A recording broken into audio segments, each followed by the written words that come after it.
I've been on the lookout for a tablet for some time now, and it needed to be great in three things: note-taking for my studies, multimedia consumption, and future-proof. Now, resisting the obvious conclusion that I needed an iPad, I went ahead and bought a Mi Pad 5 Pro. Because the iPad Air 5 is likely a good 6 months away, and I had some great experiences with Xiaomi devices. My first Android phone being the Mi 5. Huh, strange coincidence. This is a hands-on over the weekend with my new Mi Pad 5 Pro. First, the design. The Mi Pad continues the family look of its Mi smartphones, but as far as tablet designs go, it's a familiar form factor.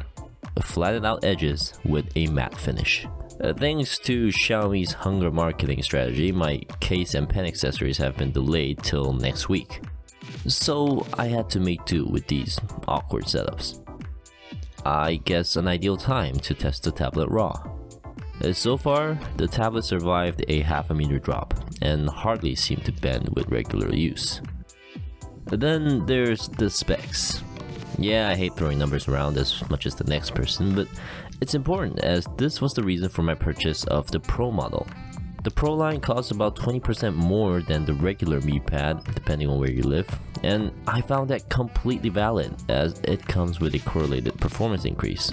It's not a world difference like the iPad Air and Pro, but notable upgrades like the Snapdragon 870, DDR5 RAM, Wi-Fi 6, Bluetooth 5.2, and an additional depth camera sensor. Yeah, we can probably omit the last one, but the CPU and RAM do make out quite the difference, in terms of benchmarks at least. The 870 kicks out an additional 30% estimate in performance, and data transfer is around 1.5 times faster for the DDR5 compared to DDR4X in the regular model.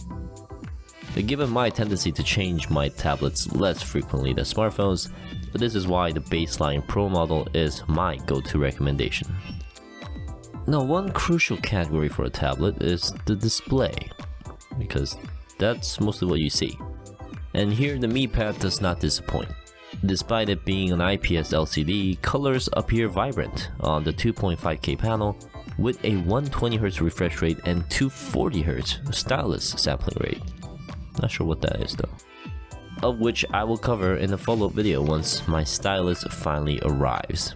The display also boasts support for 1 billion colors, P3 color gamut, True Tone, HDR10, and Dolby Vision. Translation: all the bells and whistles you expect from a premium tablet in 2021. Although I did wish the display was a tad brighter than the current 500 nits. And let me just make this clear to you folks. Although the DRM app shows Widevine L1 certification, Netflix sees it as L3, so Netflix shows will not be in HD. Just want to put that out there. As for user interface, the Mi Pad currently runs MIUI 12.5 on top of Android 11, which, let's face it, looks like an iPad. So much so that I'm not even joking, I actually thought I was using iOS for a minute. I tried to make it look like an Android tablet as much as I could, but the multitasking layout, notification tray, and even the control center, I mean, this just seemed a bit much even for Xiaomi. The problem though isn't just aesthetic wise, it's less practical. The home screen is filled with wasted space, and the floating window feature is almost useless as you can't use it when two apps are open. The UI also suffers from certain glitches from time to time. Still, given Xiaomi's track record with frequent software updates, and the fact that this is just the first version of their tablet OS, I am quite confident Xiaomi will catch up. Eventually. But for now, it's more of a blown up phone interface than a proper tablet one. On the good side of things, the battery was relatively large at 8600 mAh, but what was more impressive to me was the charging speed. The device supports charging speeds of up to 67 watts, the fastest among all tablets. And Xiaomi was nice enough to bundle a 66 watt charger for early buyers, myself included. And the results were great. It just took 1 hour for the battery to be fully charged. Now, I prefer to keep my battery running at 20 to 80%, but it charged up so fast I consistently fail to keep track. That's how fast it is. Although if I was a late buyer, I'd be rather upset for the lack of any power brick or Type-C cable. Before, the Mi Pad was just seen as a tablet for multimedia on the budget. And now, with the popularity of tablets from students, businessmen, and some tablets even starting to replace computers and laptops, I feel Xiaomi really wants to stay committed to the tablet market this time.